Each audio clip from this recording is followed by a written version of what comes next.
Good morning dear students. Gayatri school Sanchore के YouTube channel में आप सभी का स्वागत है। इस चैनल को ज़्यादा से ज़्यादा सब्सक्राइब कीजिए, लाइक शेयर एवं कमेंट ज़रूर करें कि आपको एग्रीकल्चर बायोलॉजी की नई क्लास बंद हो सके। आज का अपना टॉपिक है वो रहेगा पुष्पक्रम, इनफ्लोरोसेंस। पुष्पक्रम किसे कहते हैं? इसमें एक पादप की होती है पुष्प, जैसे कि ये कोई प्लांट है। इस पादप ने सबसे पहले अपनी कायिक वृद्धि संपादित करता है, ठीक है। कायिक वृद्धि जैसे ही पूरी होती है तो ये करता है जननिक वृद्धि शुरू करता है, और जननिक वृद्धि में इसमें होते हैं पुष्प। क्या होते हैं? पुष्प।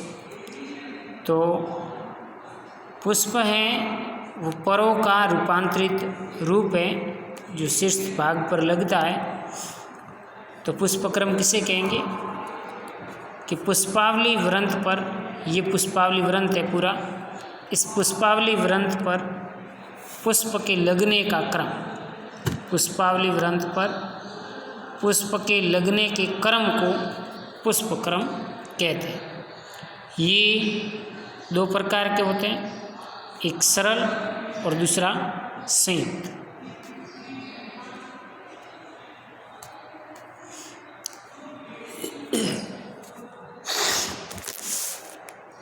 परों पर पुष्पों का विन्यास विभिन्न प्रकार का होता है, जिसे पुष्पक्रम कहते हैं।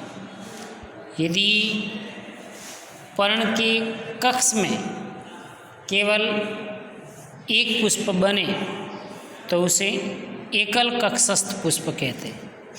एकल कक्षस्थ को आप यूँ समझ सकते हैं कि पर्ण के कक्ष, ये पादप का तना है और यहाँ पर ये क्या है? पर्ण है। यहाँ पर पुष्प बनता है तो इसको कहते हैं एकल कक्षस्थ पुष्प। इस प्रकार की शाखा में अग्रस्थ या अंतस्थ कलिका के रूप में पुष्प में रूपांतरण होने पर एकल अग्रस्थ पुष्प कहलाता है। एक ही शाखा पर एक से अधिक पुष्प बनने पर उसमें अक्ष की वृद्धि तथा शाखित होने की स्थिति के अनुसार पुष्पक्रम का नाम दिया जाता है। ये तीन प्रकार के होते हैं, एक सरल पुष्पक्रम, दूसरे संयुक्त पुष्पक्रम और तीसरे होते हैं विशेष प्रकार के या विशिष्ट पुष्पक्रम।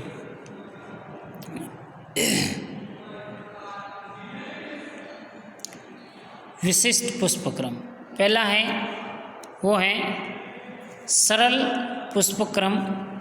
यदि अक्ष पर एक से अधिक पुष्प किसी भी क्रम में विन्यासित हो तो इस प्रकार का जो पुष्पक्रम होता है उसे सरल पुष्पक्रम कहते हैं। सरल पुष्पक्रम अगेन दो प्रकार का है, ससीमाक्षी और असीमाक्षी। असीमाक्षी पुष्पक्रम वह होता है जिसकी पुष्पावली वृंत की वृद्धि असीमित होती है, यानी कि लगातार हैं पुष्प हैं अग्राभिसारी क्रम में लगे रहते हैं। इस प्रकार के पुष्पक्रम में अक्ष वृद्धि का समय एवं पुष्पों की संख्या अनिश्चित होती है, अर्थात अक्ष की वृद्धि असीमित होती है, यानी कि पुष्पावली वृंत है वो सतत वृद्धि करता रहता है अग्राभिसारी क्रम में, तो इसे असीमाक्षी पुष्पक्रम कहते हैं। असीमाक्षी में आप सरसों के पुष्पक्रम देखे होंगे। सरसों का जो प्लांट है, ये सरसों का प्लांट है, तो सरसों के प्लांट में से यहाँ से बहुत सारी पुष्पावली वृंतें निकलती है। इस तरफ इस तरफ इस तरफ इस तरफ इस तरफ इस तरफ है, लगातार पुष्प है वो लगे रहते हैं, तो इसको कहते हैं असीमाक्षी पुष्प क्रम। दूसरा है ससीमाक्षी। ससीमाक्षी का मतलब हुआ कि सीमित और पुष्प तलाभिसारी क्रम में लगते हैं, पुष्प तलाभिसारी क्रम में लगते हैं। जैसे कि ये कोई पुष्पावली वृंत है, ठीक है, पादप का, इसके शीर्ष भाग पर कोई पुष्प लग गया तो अब इसकी वृद्धि क्या हो जाएगी, सीमित हो जाएगी, स्टॉप हो जाएगी, रुक जाएगी। अब आगे इसमें कोई किसी प्रकार की वृद्धि नहीं होती है। तो ये आपने सूरजमुखी में देखा होगा, धनिया, जीरा, इसमें आपने देखा होगा कि शीर्ष पर पुष्प लग जाने के बाद है वो फिर पुष्प हैं वो पुष्पावली वृंत इस नीचे से निकल जाएगी। इनके भी शीर्ष पर लग गया तो इनके नीचे से लग जाएगी, इनके शीर्ष पर लग गया तो इनके नीचे से। लेकिन जो मुख्य पुष्पावली, मेन पुष्पावली वृंत है, वहाँ पर कोई किसी प्रकार की वृद्धि नहीं होगी।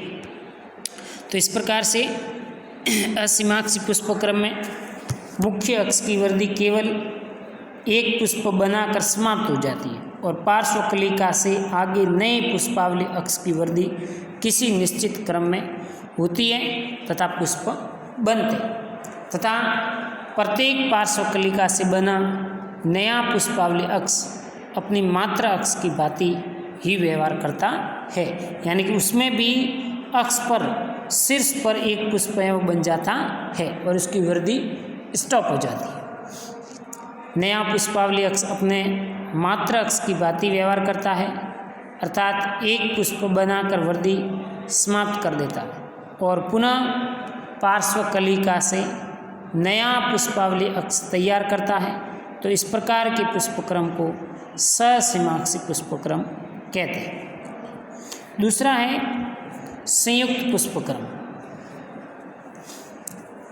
संयुक्त पुष्पक्रम असीमाक्ष पुष्पक्रम, छत्रक पुष्पक्रम आदि के अक्ष जब शाखित हो जाते हैं तथा हर शाखा उसी प्रकार का पुष्पक्रम बनाती है तो उसे संयुक्त पुष्पक्रम कहते हैं। जैसे संयुक्त छत्रक, संयुक्त छत्रक धनिया और गाजर में आपने देखा होगा कि इसमें क्या होता है, ये है यहाँ से पुष्पावली वृंत निकला, यहाँ से निकला, यहाँ से निकला, यहाँ से और यहाँ से, ठीक है, और ऊपर की वृद्धि इसकी इस प्रकार से सीमित होती है और यहाँ पर वो पुष्प लगते हैं, यहाँ पर बीज बनते हैं, पुष्प बनते हैं एक छाते नुमा आकृति में, तो इसको कहते हैं अम्बल या छत्रक। ऐसा आपने गाजर है, धनिया है, इसमें देखा होगा। तो इसमें जो ये डायग्राम है आपको दिखाई दे रहा है, ये वाला डायग्राम, ठीक है, ये छत्रक का अच्छा एग्जाम्पल है, ठीक है। छाते में एक डंडी होती है, एक डंडी से बहुत सारी डंडियाँ 12-13 निकलती हैं, उसी प्रकार से इसमें भी यही होता है। तो ये जो एग्जाम्पल है चित्र, ये संयुक्त पुष्पक्रम का है, ये वाला। असीमाक्ष पुष्पक्रम के अक्ष में शाखित होने पर पेनिकल कहते हैं और इसी प्रकार पुष्पक्रमों में भी अक्ष के शाखित होने से एक संयुक्त पुष्पक्रम है वो बनता है। उसके बाद विशेष प्रकार के पुष्पक्रम, जब पुष्पक्रम इतना रूपांतरित हो जाए कि पुष्पावली अक्ष की संरचना तथा पुष्पों की सापेक्ष स्थिति का आभास न हो सके तो उसे विशेष प्रकार का पुष्पक्रम कहते हैं। ये मुख्य रूप से 3 प्रकार के होते हैं, साइथियम, हाइपेंथोडियम और वर्टिसिलास्ट।